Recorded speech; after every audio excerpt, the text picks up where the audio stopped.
মোহাম্মদ কোবাদ হোসেন 1956 সালের 21শে মার্চ কুড়িগ্রাম জেলার উলিপুর উপজেলার দুর্গাপুর ইউনিয়নের কামালখামার গ্রামে জন্মগ্রহণ করেন।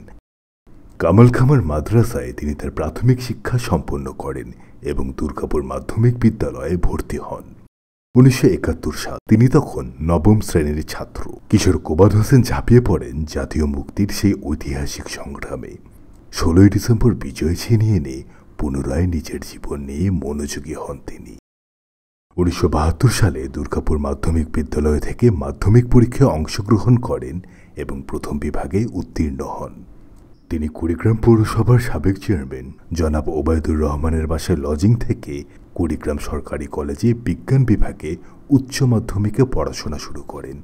1975 সালে তিনি মাধ্যমিক সম্পন্ন করার পর কুড়িগ্রাম কলেজ থেকে 1979 সালে স্নাতক সম্পন্ন করেন। মোহাম্মদ কোবাদ হোসেন স্নাতকোত্তর শিক্ষার জন্য ঢাকা বিশ্ববিদ্যালয়ের লাইব্রেরি সায়েন্স বিভাগে ভর্তি হন।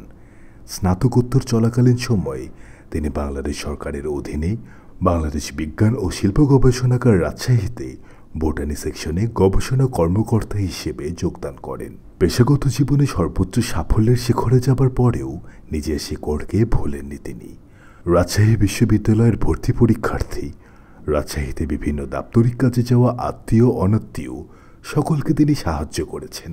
ঢাকায় থাকাকালীন সময়ে বিভিন্ন কাজে আসা নিজ জেলার পরিচিত মানুষজনকে সায়েন্স ল্যাবরেটরির গেস্ট হাউসে রেখে তার থাকা খাওয়ার ব্যবস্থা করে দিয়েছিলেন তিনি।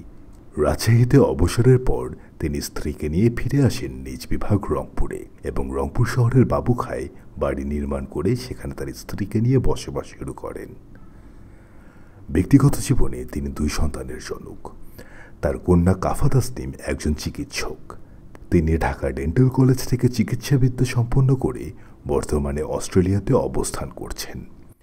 তার পুত্র কামিল হাসান বিজয় পেশায় একজন প্রকৌশলী, যিনিও বর্তমানে উচ্চশিক্ষার জন্য অস্ট্রেলিয়াতে অবস্থান করছেন। 3রা জুলাই 2024 সালে 68 বছর বয়সে রংপুর মেডিকেল কলেজ হাসপাতালে তিনি মৃত্যুবরণ করেন। শুক্রবার 5 জুলাই বিকেল 3টায় তার নিজ গ্রামের কামালখামার মাদ্রাসা মাঠে জানাজা ও রাষ্ট্রীয় মর্যাদার প্রদান শেষে স্থানীয় কামালখামার কবরস্থানে তাকে দাফন করা হয়। কালের ধুলোয় তিনি আজ আমাদের মাঝে নেই। বীর এই যোদ্ধা স্ত্রী সন্তানের পাশাপাশি রেখে গিয়েছেন অসংখ্য গুণাগ্রহী আর অগণিত সৎকর্ম।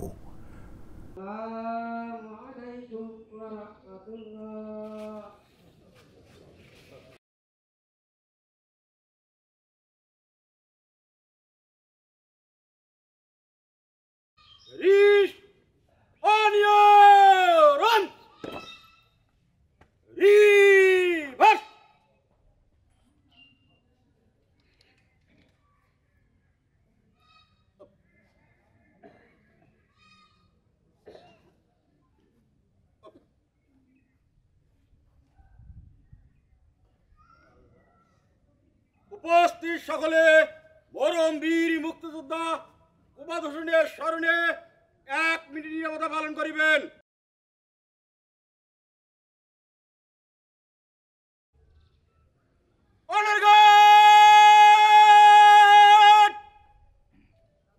সশস্ত্র সালাম দিবে। সশস্ত্র সালাম।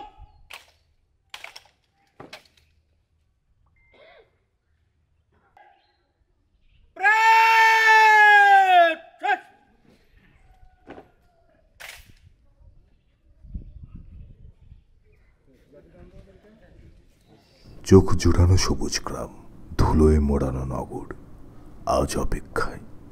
মহামানব কি একবার চোখ মেলবে? হয়তো না।